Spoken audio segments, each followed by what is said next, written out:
A gente está pregando aqui nas quintas-feiras sobre prosperidade, e o título dessa série é Prosperidade Plena. Até porque no primeiro dia aqui, na primeira quinta-feira, eu deixei bem claro aqui, que as pessoas às vezes associam a questão de prosperidade com a questão financeira. Mas a questão financeira é uma parte da prosperidade. Por isso a gente está falando sobre prosperidade plena, porque o sujeito tem muito dinheiro, mas ter a família destruída, isso não é prosperidade. Mas é milionário, bilionário, tem dinheiro para fazer o que quiser, pode comprar passagem naquele passeio que está programado para ir à Lua, para ir a Marte. Ele pode ir lá e bancar antecipado. Não, eu vou fazer uma viagem a Marte, porque já está programado aí para 2000 não sei quanto, e eu vou nessa, eu tenho grana, eu posso. E a família? Não, a família está toda arrebentada. O filho está nas drogas, o outro saiu de casa, está aborrecido com a mãe, brigou, a mãe também não quer saber, o cachorro está me mordendo, o papagaio está xingando todo mundo, a família está uma confusão do tamanho do bonde. Isso não é prosperidade, apesar de ter dinheiro. Prosperidade é algo muito mais integral, que envolve toda a nossa vida, que envolve finanças, mas também envolve família, envolve casamento, envolve filhos abençoados, que crescem amando os pais, respeitando os pais, pais que amam os filhos, que conseguem conviver com seus filhos numa boa, que tem uma convivência sadia, que tem prazer de estar juntos. A gente lá em casa tem prazer de estar juntos, prazer de sentar na mesa todo mundo junto para jantar numa noite de semana, meio de semana. Isso é um hábito que andam dizendo aí que está se perdendo nas famílias, né? Sentar na mesa para almoçar juntos, ou para pelo menos jantar juntos, pelo menos uma vez na semana. Cada um com um prato na mão, na frente da televisão, comendo rápido para sair, para ir embora, para ir a algum lugar, para ir para trabalho, para ir para o cinema, para ir sair com a namorada, e todo mundo engole a comida rápido. Pelo menos uma vez por semana, sentar na mesa para conversar. Isso é prosperidade. Isso faz parte da prosperidade. Faz parte daquilo que a Bíblia classifica como prosperidade. A gente está colocando um pouco de ênfase hoje, nesses dias, na prosperidade financeira. Até porque eu tenho entendido e tenho percebido, eu não comento muito disso para não ficar dando muita trela para o diabo, mas a nossa igreja tem estado debaixo de um ataque violento do inferno. Não sei se você tem percebido na sua vida, tomara que não, espero que não, mas aqui na igreja a gente tem percebido... é a senha, se fechar, já estou sabendo. Pronto, agora esse iPad é meu. A gente tem percebido isso na área financeira, na área...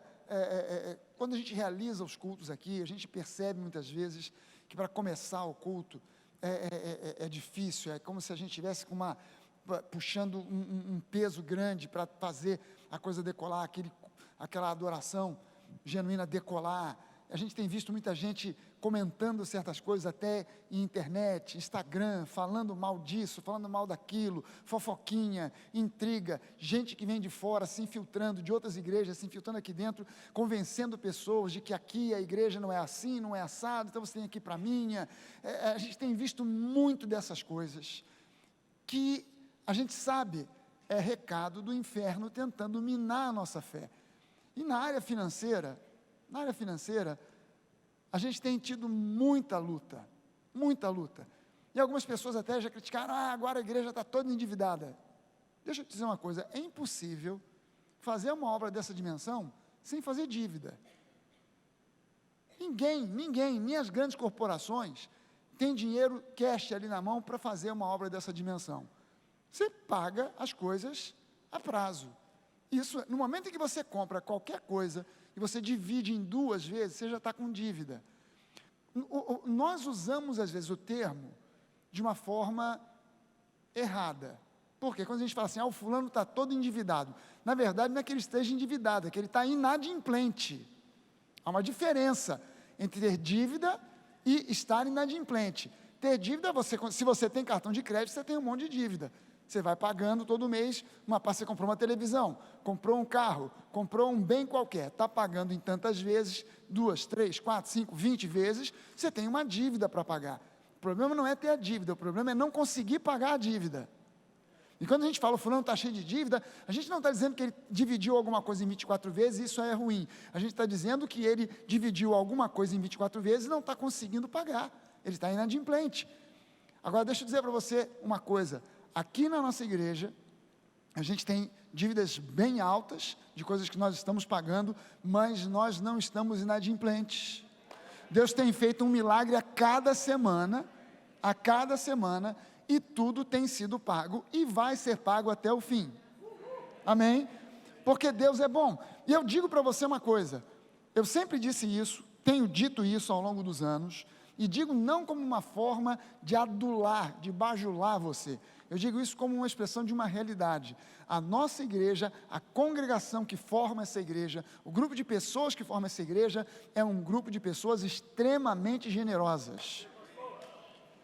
Eu conheço igrejas que o pastor, para conseguir uma boa oferta, ele quase que tem que plantar bananeira, ele tem que chorar, ele tem que espernear, ele tem que explorar, ele tem que fazer as pessoas, quase que manipular as pessoas. A gente aqui às vezes nem fala das necessidades, simplesmente a gente fala que Deus é bom, que Deus tem plano e propósito para a sua vida financeira e as pessoas ofertam de forma generosa. A gente está passando por esse período de luta, mas... Por exemplo, não vou contar isso agora não.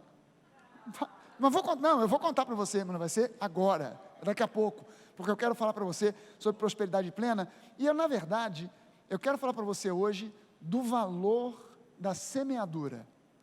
Eu estava quase, ali atrás, a gente ainda tem um bocado de entulho, eu estava quase pegando um pedregulho e dando uma pedrada na cabeça do Jorge, que quase que ele pregou a minha mensagem, na hora da oferta aqui.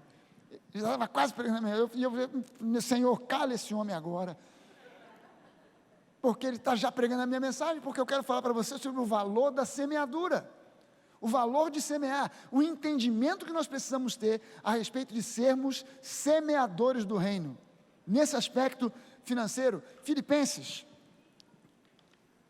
foi batizado, pronto, Filipenses 4,19, diz o seguinte: e o meu Deus, segundo a sua riqueza, em glória, há de suprir, não algumas, mas Ele há de suprir em Cristo Jesus, tudo aquilo de que vocês precisam. Essa talvez seja uma das promessas mais valorizadas e conhecidas da Bíblia, uma das promessas mais conhecidas e manjadas do Novo Testamento. Todo mundo cita isso, todo mundo decora. Você pode não saber o Salmo 23 de cor, mas Filipenses 4,19 você sabe. E o meu Deus, segundo a sua riqueza em glória, há de suprir em Cristo Jesus cada uma das suas necessidades. Ele há de suprir tudo aquilo que você necessita. Ele vai realizar milagres para que você receba tudo aquilo que você necessita. E essa, com certeza, é uma das promessas mais citadas no Novo Testamento, só que essa promessa tem um contexto. Essa promessa não está largada, solta na Bíblia. Se há uma coisa que a gente precisa aprender a fazer, é associar o versículo que a gente lê ao contexto aonde aquele versículo está inserido. Porque se você não pegar o contexto, você acaba dizendo ou pregando aquilo que na verdade o texto não diz. Você acaba dizendo algo que não foi exatamente a intenção do autor. Isolar texto do contexto é um problema e um perigo. Toda seita herética, toda doutrina que é heresia, surge com base em versículos que são tirados do seu contexto. Então eu preciso conhecer qual é o contexto dessa promessa aqui. E o contexto dessa promessa está mais adiante, está em Filipenses, no capítulo 4, que eu vou começar a ler do versículo 10 junto com você. Leia comigo aqui, acompanhe a leitura aqui de Filipenses 4, do versículo 10 em diante. Paulo diz o seguinte: eu fiquei muito alegre no Senhor, porque agora, uma vez mais, renasceu o cuidado que vocês têm por mim.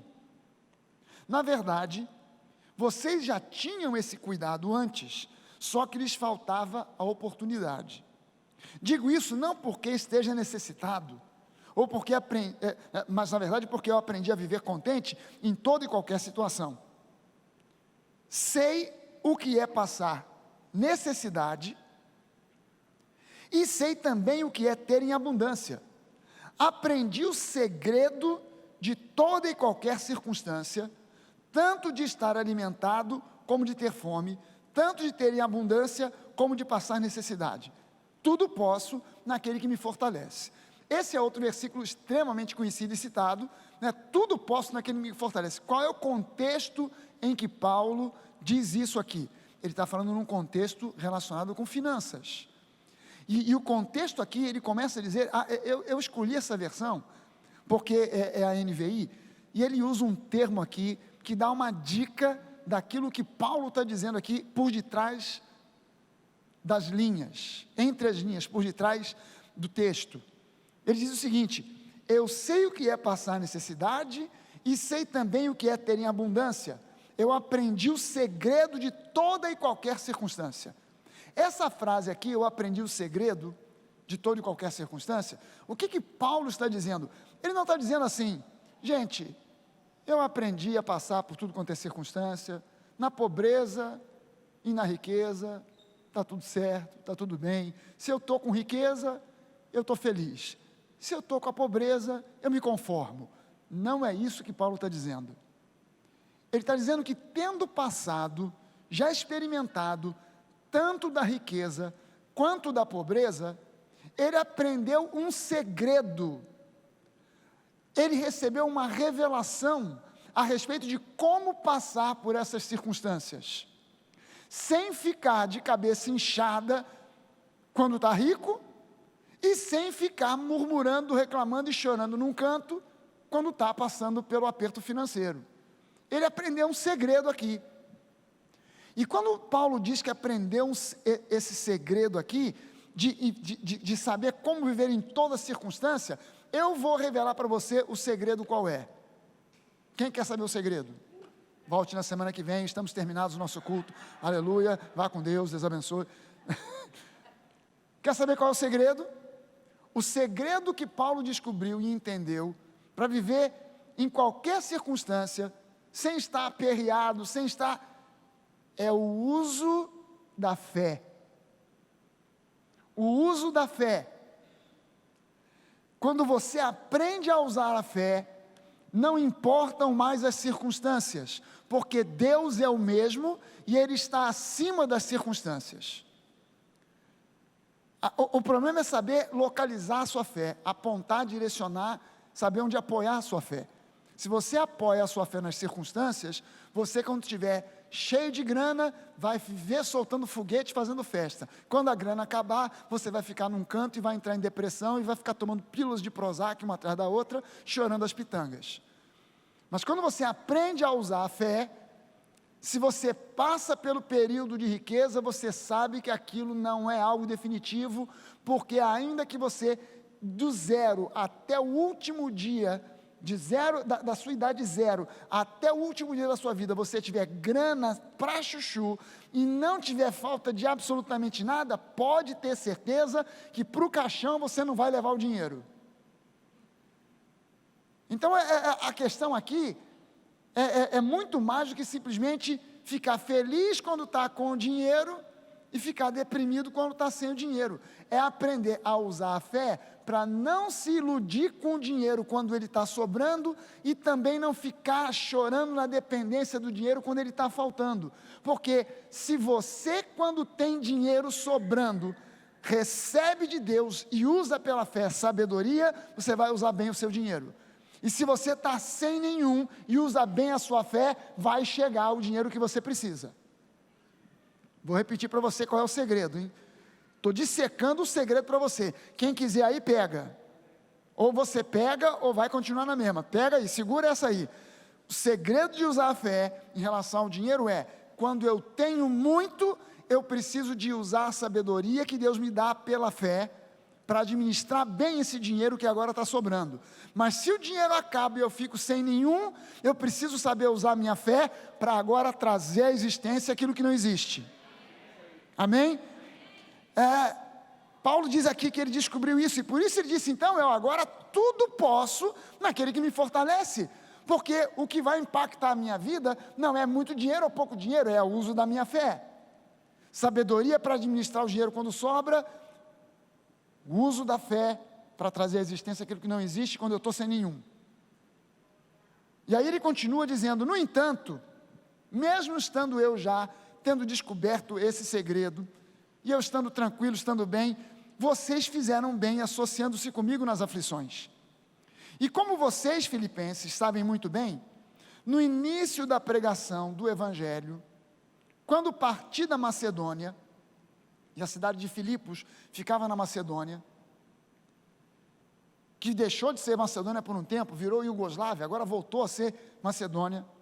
Nenhuma igreja se associou comigo nessa questão de dar e receber, exceto vocês e somente vocês. Olha só o que Paulo está dizendo, quando eu senti a direção de Deus para sair pelo mundo, em viagem missionária, para pregar o Evangelho, a revelação que Deus me deu do Evangelho da graça, eu parti da Macedônia e nenhuma outra igreja se associou comigo na questão do sustento financeiro. Somente vocês fizeram isso. Somente vocês, a igreja de Filipos, fez isso. Paulo tinha essa igreja em alta conta, e ele continua dizendo, porque até quando eu estava em Tessalônica, por mais de uma vez, vocês mandaram o bastante para as minhas necessidades. Não é que eu esteja pedindo ajuda, não estou contando essa história aqui, para logo em seguida dizer, então, por favor, mandem mais um pouco. Não, não é que eu esteja pedindo ajuda, pois o que realmente me interessa é o fruto que aumente o crédito na conta de vocês. Lembre-se que o contexto aqui é um contexto de finanças. Paulo está dizendo, o que me interessa é o fruto que aumente o crédito na conta de vocês. Entenda uma coisa, lá no céu você tem uma conta, e nessa conta você tem um crédito, ou não. A conta você tem, se ela está no crédito ou não, não depende de Deus, depende de alguma coisa que você faz. Depende de alguma coisa que a gente, aqui, eu não estou preocupado não estou pedindo ajuda, não estou pedindo para vocês, manda um dinheirinho aí.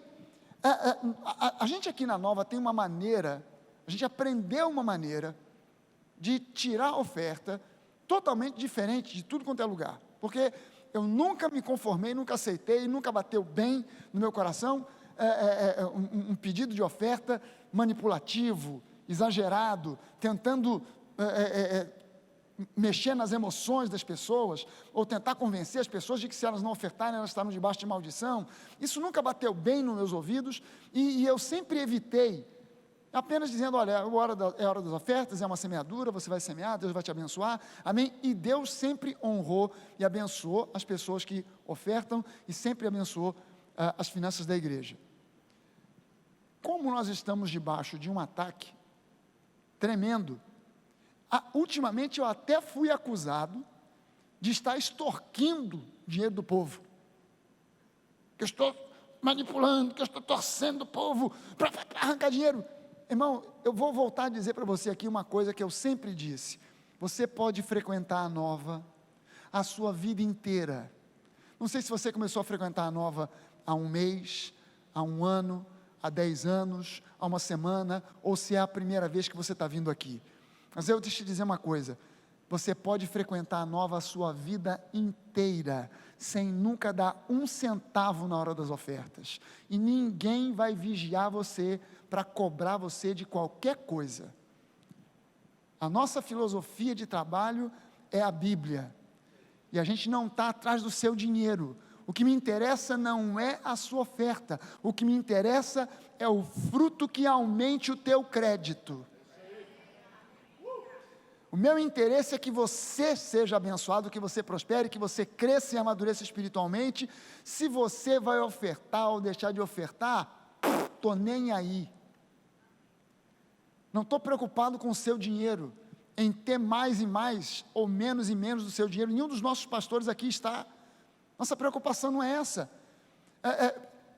Eu que já tenho um bocado de tempo de ministério, o Bené também, não posso falar muito pelos outros que são mais novos, mas eu e o Bené que já temos mais tempo, a gente já aprendeu a viver contente em toda e qualquer situação. já aprendi a viver com carro bom, com carro ruim. Você não sabe. Às vezes eu converso com os caras, e os caras começam a contar para mim o número de carros que eles já tiveram. Eu falo assim: meu Deus do céu, eu sou um ET, porque eu conto nos dedos de uma mão só o número de carros que eu já tive na vida. Meu primeiro carro foi um Fusca, que já veio com o fundo rachado ao meio, e que só enguiçava no lugar onde não podia. Aquele carro tinha consciência, ele sabia o que estava fazendo.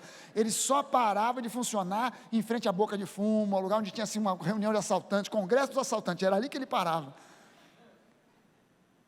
Já tive carro bom, já tive carro ruim, hoje estou a pé. Você acha que eu estou aqui, meus irmãos? Pastor de vocês está andando de BRT. Faça aí agora, em nome de Jesus, uma oferta especial para um carro novo para o pastor. Eu não estou interessado numa oferta especial para comprar carro novo para o pastor. Estou interessado em que você seja abençoado, que a sua vida, que você cresça e amadureça em Cristo. Oferta é outra história. Não estou preocupado com isso. Depois ele continua dizendo lá no versículo 18: recebi tudo e tenho até de sobra.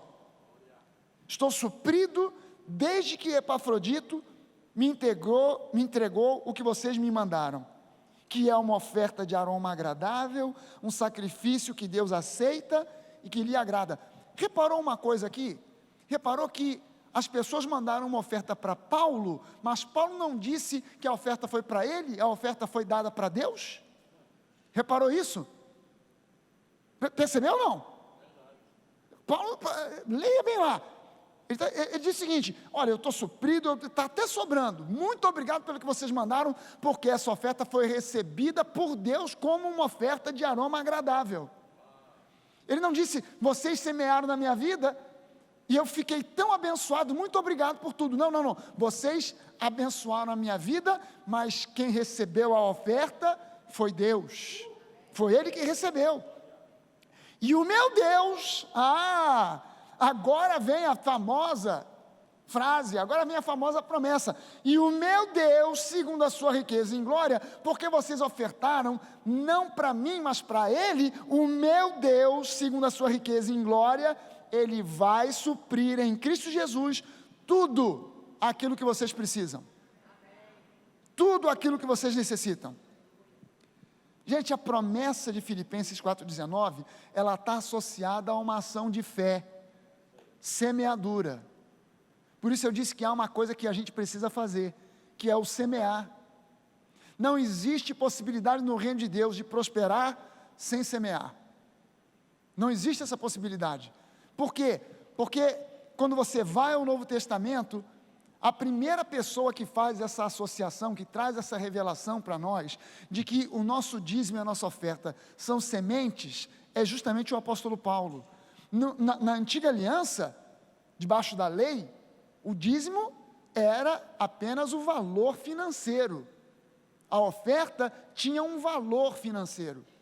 Na nova aliança, Paulo, ele coloca agora para nós, que o nosso dízimo e a nossa oferta aos olhos de Deus são sementes. É uma semeadura quando você traz o seu dízimo, quando você traz a sua oferta, é uma semeadura, e a semeadura é uma atitude, é uma ação de fé. É muito mais do que simplesmente você fazer uma conta para chegar à conclusão de quanto é o valor do seu dízimo para esse mês. Qualquer criança de pré-primário aprende a calcular o que é o dízimo. Você ensina para a criança, ensinava, eu e a Denise, a gente ensinava para os nossos filhos, quando eles eram pequenininhos, que a gente dava dinheiro para comprar sorvete. Dava lá R$2, sei lá quanto era, para comprar um picolé. Mas a gente já ensinava, 20 centavos aí, papai te deu R$2, 20 centavos é do Pai Celestial, é de Deus. A gente fazia a conta. Aí o garoto aprende, caramba, 10%, pertence para Deus, pronto. Só que na lei você dava isso de forma compulsória, de forma obrigatória, debaixo de um peso. Ou eu dou, ou eu estou debaixo de maldição. Na nova aliança, não. Ou eu semeio, ou eu não colho. Se eu quero colheita, eu vou semear. Se eu não semear, não tem maldição nenhuma. Se eu não semear, não vai vir uma maldição, não vai cair um raio na minha cabeça. Não existe nada na Bíblia, no Novo Testamento, dizendo assim, ou você semeia, ou então maldições terríveis virão sobre a sua vida. Não tem nada disso no Novo Testamento. No Novo Testamento tem uma lógica. Quem semeia, colhe. Quem não semeia, não colhe. É só isso. É só isso que ele diz. É a coisa mais simples do mundo. Dá uma olhada só. 2 Coríntios capítulo 9, versículos 6 a 11. Paulo diz o seguinte: lembrem-se. Aliás, eu vou mostrar dois textos aqui do mesmo livro, só que eu vou inverter a ordem. Eu vou primeiro mostrar para você o capítulo 9, depois eu vou mostrar o capítulo 8. Capítulo 9 ele diz assim: lembrem-se, aquele que semeia pouco, também colherá pouco. E aquele que semeia com fartura, também colherá fartamente. Agora, cada um dê conforme determinou em seu coração, não com pesar ou por obrigação, porque Deus ama é quem dá com alegria. E Deus é poderoso para fazer que toda a graça lhes seja acrescentada, para que em todas as coisas, e em todo o tempo, tendo tudo o que é necessário, vocês transbordem em toda boa obra. Você percebeu aqui o seguinte? Paulo está dizendo para o pessoal de Corinto, que quando você semeia, Deus vai trazer uma colheita para você, não para que você fique rico e possa fazer pouco caso do seu cunhado. Está vendo? Já passou aquele tempo que eu pedi dinheiro emprestado para você, meu cunhado. Agora, olha aqui, agora eu estou nadando de costa numa piscina de dinheiro. Não, ele está dizendo para que vocês transbordem em toda boa obra.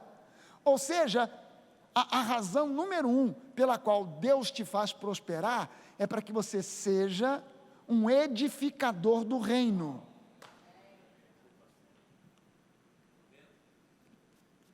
Tem algum fio de cabelo que caiu aqui no meu olho? A razão número 1 que Deus quer fazer você prosperar, não é porque você tem um sonho, eu tenho um sonho de ter uma casa em Campos do Jordão, aleluia, que beleza, Deus há de cumprir esse meu sonho. Mas peraí, se o seu sonho é simplesmente esse, Deus não tem por que te dar uma casa em Campos do Jordão. Você quer ter uma casa em Campos do Jordão? Semeie, mas não semeie com o objetivo de colher a casa, semeie com o objetivo de abençoar o reino, porque você buscando o reino em primeiro lugar, as demais coisas te são acrescentadas.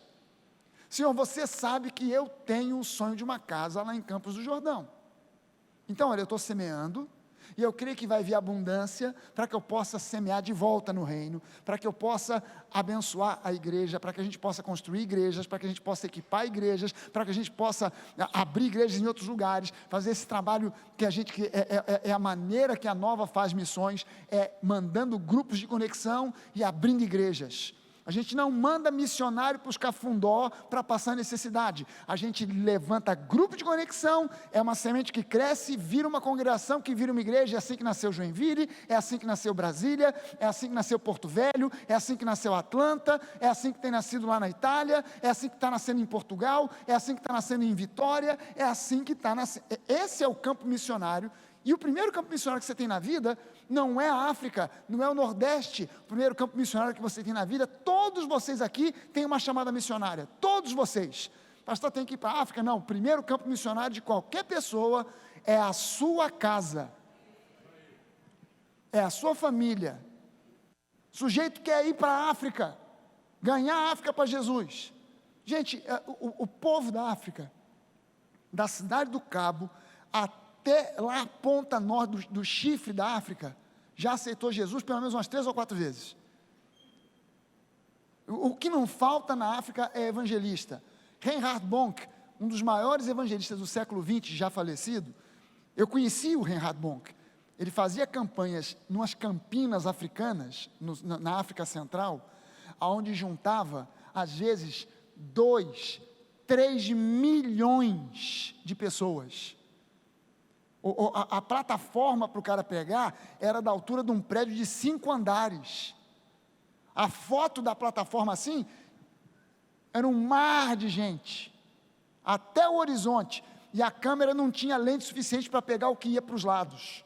Aquele mar de gente sendo curada, cadeira de roda, muleta, amontoando, fazendo uma pilha da altura desse teto aqui, de cadeira de roda e muleta. Cego enxergando, gente sendo abençoada. Eram campanhas de milhões, numa tacada só. O que não falta lá é missionário. O que não falta lá é gente pregando o evangelho, da ponta sul da cidade do Cabo, até o extremo, até Timbuktu, no norte da África. No nordeste do Brasil, não tem igreja, não tem missionário, não tem pregador. O povo lá está morrendo de fome da palavra, morrendo de necessidade de receber o evangelho, e não tem missionário querendo ir para lá. Mas o primeiro campo missionário que você tem, não é nem a África, nem o Nordeste, é a tua casa, é a tua casa. Como está escrito, distribuiu, deu os seus bens aos necessitados, a sua justiça dura para sempre. Isso é uma citação que Paulo faz no Antigo Testamento. No versículo 10 ele diz assim: aquele que supre a semente ao que semeia, e o pão ao que come, também lhes suprirá e multiplicará a semente, e fará crescer os frutos da sua justiça. Vocês serão enriquecidos de todas as formas. Preste atenção nas palavras, porque isso aqui é palavra de Deus. Ele não está dizendo assim, vocês vão semear, e ele está falando aqui num contexto de finanças, vocês vão semear, e vocês vão ser abençoados financeiramente. Não foi isso que ele disse, vocês vão semear nessa área de finanças, e vocês vão ser abençoados em todas as coisas. Alô? Presta bem atenção, esse assunto é um assunto pouco falado nas igrejas, porque é um assunto delicado. Porque quando a gente começa a falar de prosperidade focando na área financeira, as pessoas logo pensam assim, o pastor está querendo meter a mão no bolso da gente. Então o pastor tem até medo de pregar sobre esse negócio. Ou então ele pula para o outro extremo, ele só fala disso. Eu estou querendo instruir você na palavra da verdade, não para aumentar a oferta da igreja, mas para aumentar o fruto de justiça na sua vida. Porque na verdade ele está dizendo aqui que quando você semeia nessa área financeira, por que a gente está pregando prosperidade plena, começando por finanças e não por saúde? Saúde faz parte, nós vamos chegar lá. E vamos ter um dia aqui que nós vamos pregar sobre saúde, e vamos orar, vamos ungir com óleo, vamos lambuzar você com óleo 40, aquele óleo queimado de caminhão, para você sair daqui curado de tudo. Vamos fazer, mas antes de chegar lá, a Bíblia não diz que se você receber a oração pelo enfermo, você será abençoado em todas as áreas. Ela não diz que se você receber uma oração que expulse o Exu caveira, não sei o que, da sua vida, você será abençoado em todas as áreas. Mas ela diz que se você semeia no reino, você será abençoado em todas as áreas. Aí isso inclui saúde, família, inclui tudo. Isso aqui inclui tudo. Eu estou mostrando a palavra de Deus para você como ela é, porque isso aqui normalmente não é lido, não é interpretado, não é visto. A gente passa as vistas e acha tudo muito poético, mas não pega o espírito da coisa. E aqui Paulo está dizendo para nós, vocês serão enriquecidos de todas as formas, para que possam ser generosos em qualquer ocasião, e por nosso intermédio, a sua generosidade resulte em ação de graças a Deus. O testemunho de Paulo a respeito da semeadura em fé dos filipenses vem agora. Eu li primeiro, engraçado, Paulo inverteu a coisa aqui, e ele citou para o pessoal de Corinto, ele citou essa questão da semeadura, mas num capítulo antes, ele deu um testemunho a respeito da igreja de Filipos. Veja só o seguinte, o que a gente mais conhece de Filipenses? Filipenses 4, 19, e o meu Deus, segundo a sua riqueza, em glória, vai suprir cada uma das suas necessidades. Qual foi o contexto que a gente fez, que a gente viu? A igreja de Filipos, na Macedônia, semeou. Não foi só na vida de Paulo, não foi apenas uma oferta pessoal. Se você for conhecer a história da igreja de Filipos, você vai ver agora que Paulo conta para nós que a igreja de Jerusalém estava passando por uma perseguição violenta, as pessoas estavam sem trabalho e sem recursos. muitos fugiram, poucos ficaram em Jerusalém. E aqueles poucos que ficaram estavam passando necessidade séria. E aí, alguém saiu com uma ideia: vamos fazer uma oferta para enviar para a igreja de Jerusalém. A igreja de Jerusalém nem era uma igreja que estava debaixo da jurisdição de Paulo. A igreja de Jerusalém era uma igreja debaixo da jurisdição de Pedro, ou melhor, de Tiago. Pedro também estava lá, mas quem era o bispo da igreja era Tiago, irmão de Jesus, meio irmão de Jesus, filho de Maria. Você sabe que Maria teve filho, né?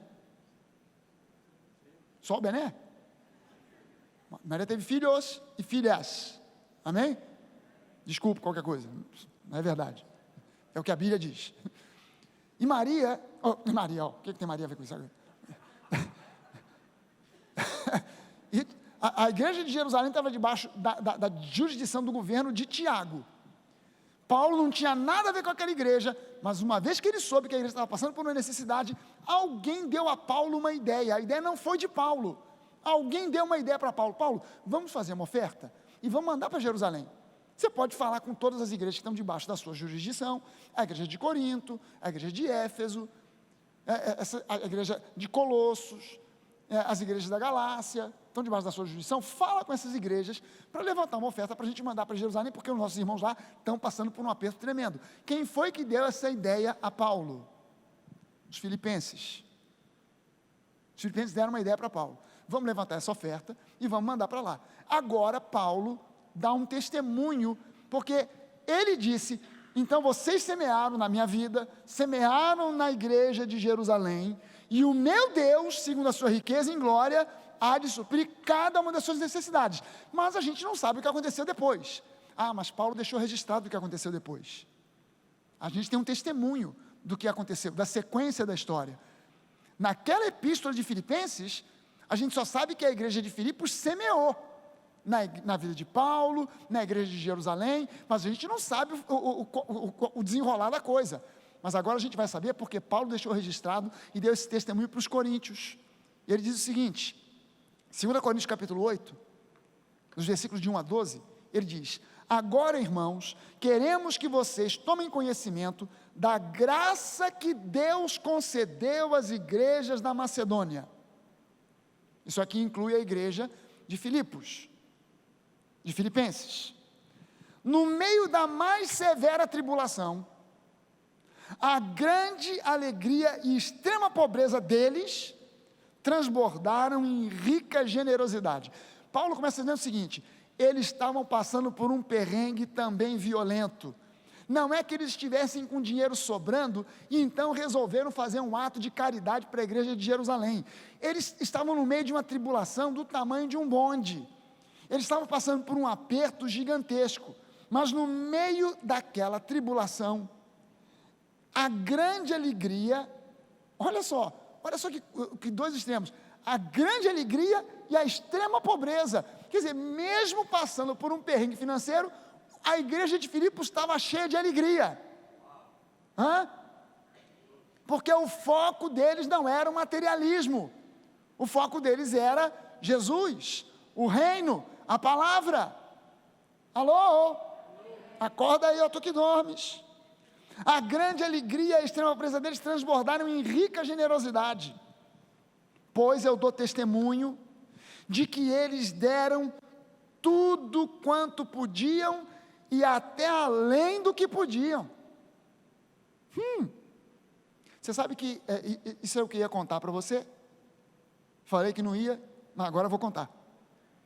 Antes de ontem, um pastor, amigo meu, pastor Josemar, ele é pastor da igreja de Nova Vida, do Parque Fluminense, um lugar da Baixada, perto de Belfor Roxo, um lugar pobre, humilde. A igreja dele é uma igreja linda, mas é uma igreja humilde. Bené já foi lá, Jorge já foi, o Duda já foi com 4x1 tocar lá, que eles têm uma festa anual semelhante a essa que a gente vai fazer aqui amanhã e sábado. Ele me telefonou, falou que precisava falar comigo. Eu fui encontrar com ele no Shopping das Américas, Américas Shopping, eu nunca sei, Américas Shopping. Fomos tomar um café junto. Ele falou: Fragale, eu fui na inauguração da sua igreja, E lá eu senti Deus falando comigo que aquele lugar ali é um lugar para abençoar muitas vidas. Deus falou com o meu coração que ali é uma terra fértil. E eu fiz um propósito, e eu comecei a orar, e pedi que Deus falasse a mesma coisa no coração da Verinha, que é a esposa dele. Pedi para Deus falar no coração dela também, para que se eu fosse falar com ela, houvesse concordância. E quando eu falei com ela, ela já estava pronta para vir falar comigo. E nós decidimos que a partir daquele culto, aquele primeiro culto que a gente foi lá, a gente quer semear em igrejas férteis. E eu trouxe uma oferta para você. Aí botou em cima da mesa. Não era muita coisa. Não era uma oferta que a gente pudesse olhar e dizer assim, uau, resolveu os problemas todos. 500 mil reais. Aleluia! Não era 500, não era 200, não era 100 mil reais, não era 50 mil reais, não era 10 mil reais, não era 5 mil reais. A oferta não era uma oferta vultuosa. Mas ele falou, eu entendo que a Nova é terra fértil. E eu quero semear. Aí eu perguntei para ele assim, mas Josi, tu tá sobrando dinheiro, cara? Porque tu também está fazendo obra lá na tua igreja. Ele falou, não está sobrando dinheiro não. É justamente por isso que eu estou trazendo a semente. E se eu for esperar sobrar, eu tenho que semear, visando a colheita. Na colheita tem abundância, na semeadura não. E semeou. Eu fui lá, peguei aquele dinheiro, nem era cheque, era em dinheiro. Eu peguei aquele dinheirinho, botei no envelope do banco, depositei na conta da igreja. Não pagou tudo que a gente precisa pagar. Mas você entende quando eu digo aqui, que quando você oferta, quando você traz o seu dízimo, não é a questão do valor financeiro. Porque, às vezes, se a gente fala das necessidades, a pessoa pode pensar assim, se eu tivesse essa grana, se eu tivesse 500 mil para ofertar na igreja, se eu tivesse 300 mil para ofertar na igreja, se eu tivesse 100 mil para ofertar na igreja, mas eu não tenho, mas eu só tenho R$2, então não vou nem ofertar, porque isso aqui é óbvio, que uma oferta de 300 mil reais faz uma diferença gigantesca nas finanças da igreja, e é óbvio que uma oferta de R$2 não faz a mínima diferença nas finanças da igreja, mas todas as duas são sementes, todas as duas são sementes, e Deus não olha e fala assim, 300 mil? Aqui eu vou fazer, eu vou regar, eu vou adubar, vai dar fruto pra caramba, e essa aqui R$2, esse aqui ainda tem que aprender a semear, pão duro, infeliz, desgraçado, não vai colher nada, frutas secas, é o que vai colher. Não, Deus olha para a semente de R$2, com o mesmo valor, com a mesma intensidade, com a mesma vontade, e com o mesmo poder para abençoar, que Ele olha para uma oferta de 300 mil, Essa semana teve uma pessoa, que eu ainda não consegui entender quem é, que já deu uma oferta aí, que já barrou os 300 mil reais, pagou coisa pra caramba, olha na conta da igreja, os 300 mil não estão lá, já foi, já pagou, já era. Mas você acha que essa pessoa vai ser mais abençoada do que alguém que vem ao culto e traz uma oferta de R$2 ou uma moedinha de R$1? Não, a semeadura é semeadura, seja ela 300 mil, seja ela R$2 ou uma moeda de R$1, porque Deus é um Deus que atua em cima de uma coisa chamada graça, e graça é favor imerecido. Deus não abençoa mais a oferta de 300 mil, porque nos nossos olhos 300 mil é muito mais do que R$2, então R$2 Ele não valoriza tanto. Não, Deus é graça, e graça dá valor a tudo. Deu valor a mim e a você, não vai dar valor aos seus R$2? Você sabia que se você pegar o ser humano e transformar ele apenas em matéria orgânica, separar fósforo, dá para fazer um montão de palito de fósforo, com o fósforo que tem no seu corpo, dá para fazer um pezinho de mesa com ferro que tem no seu sangue, dá para fazer um monte de coisa, tem cálcio, tem um monte de coisa aí. Se você juntar tudo que tem num corpo e for ver o valor financeiro, você e eu valemos centavos. Sabia disso? Sabia disso? Se for botar preço para valer, em termos de matéria, substância que tem no seu corpo, que forma o seu corpo, você está vendendo ferro velho? Não vai dar grande coisa. Se Deus valorizou a mim e a você, não vai valorizar a tua semeadura?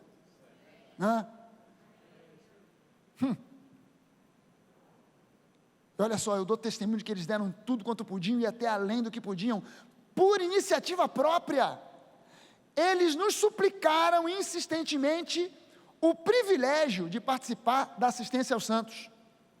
E não somente fizeram o que esperávamos, mas entregaram-se primeiramente a si mesmos ao Senhor e depois a nós, pela vontade de Deus. Assim, nós recomendamos a Tito que, assim como ele já havia começado, também completasse esse ato de graça da parte de vocês.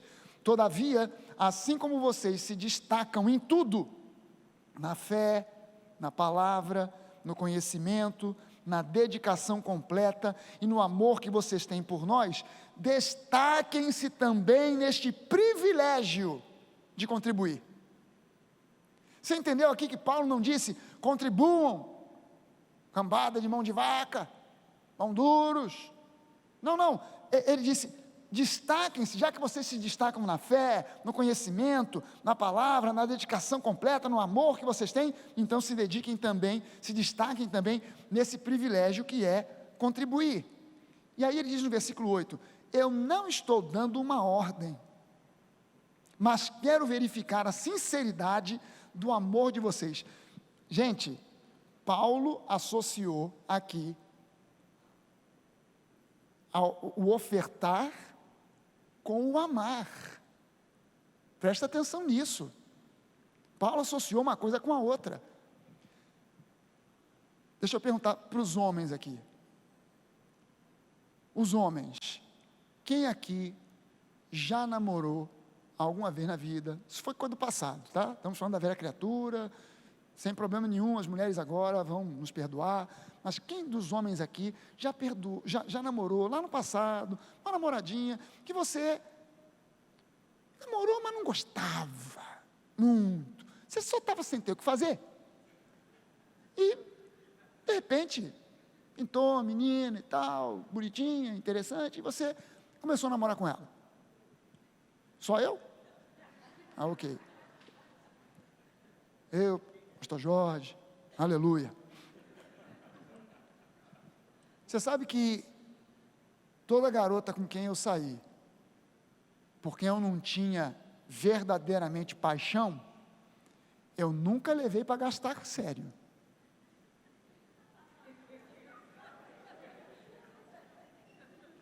Bate no peito agora e diz, eu também, pastor. Comprava um chiclete, uma bala, juquinha, mas ir naquele restaurante, frutos do mar, para comer aquela lagosta, isso aí eu levei a Denise,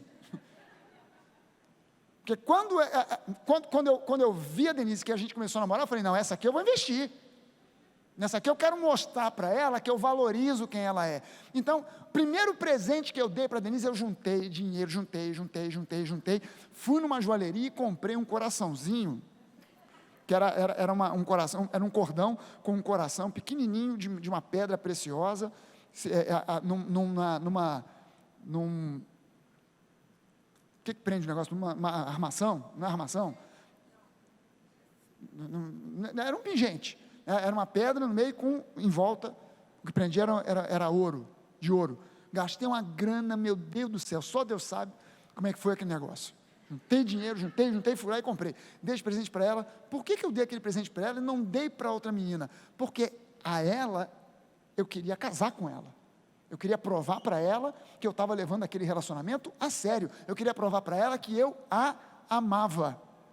Você está entendendo que quando você ama, você investe? Hã?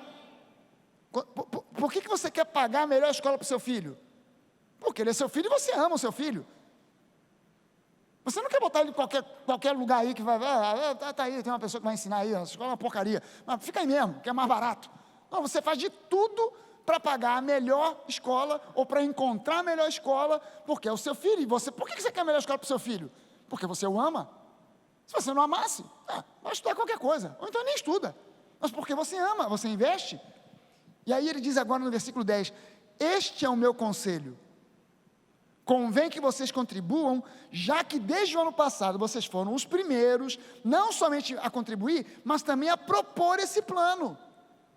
Vocês propuseram o plano, mas na hora H, vocês, ficaram com medo.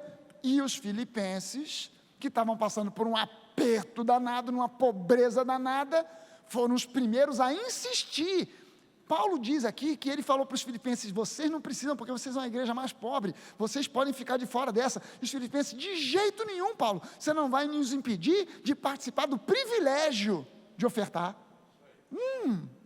Que diferença, hein? Que diferença da mentalidade de muitas pessoas que se converteram. Aliás, eu conheci um pastor que ele dizia: o homem, quando se converte a Deus, ele entrega tudo, mas a última coisa que ele entrega para Deus é o bolso. Ele entrega tudo, mas a última coisa que ele entrega é o bolso. No versículo 12 ele diz: porque se há prontidão, a contribuição é aceitável de acordo com aquilo que alguém tem, e não de acordo com aquilo que alguém não tem. Você está entendendo o que Paulo estava dizendo aqui? Eu não estou querendo explorar vocês, mas eu também não quero deixar que vocês fiquem de fora desse privilégio de ofertar. Então não se preocupem em trazer o que vocês não têm, porque Deus não abençoa o homem segundo aquilo que ele não tem, mas segundo aquilo que ele tem. Não importa se é muito ou se é pouco, semeie, porque isso tem implicação de bênçãos para a sua vida. Por quê? Porque aos olhos de Deus é semeadura, não é meramente dizimar, não é meramente ofertar, é semear numa terra fértil.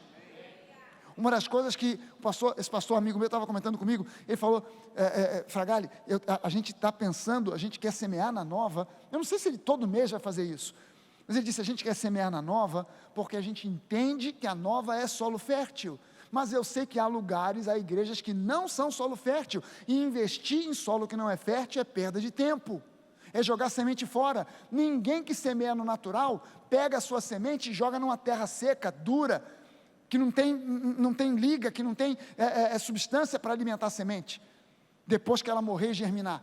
O camarada procura uma terra boa. Eu quero essa terra aqui, é a terra que o pessoal lá de São Paulo plantava café, é a terra que o pessoal lá no norte e no nordeste planta açaí, planta lá fruta. No nordeste está dando agora fruta, está dando até uva para fazer vinho, está fazendo vinho no nordeste. Você acha que para dar vinho em uva do nordeste, o cara está plantando naquele deserto que a terra está rachada? Não, ele está plantando numa terra que é própria, numa terra que tem alimento, numa terra que é fértil. Amém, gente? E o convite de Paulo foi: não se preocupe com o valor da oferta, preocupe-se com a semeadura, porque Deus não vai te abençoar segundo o que você não tem, mas Ele vai te abençoar segundo o que você tem. Amém, gente? Eu queria convidar você para ficar de pé.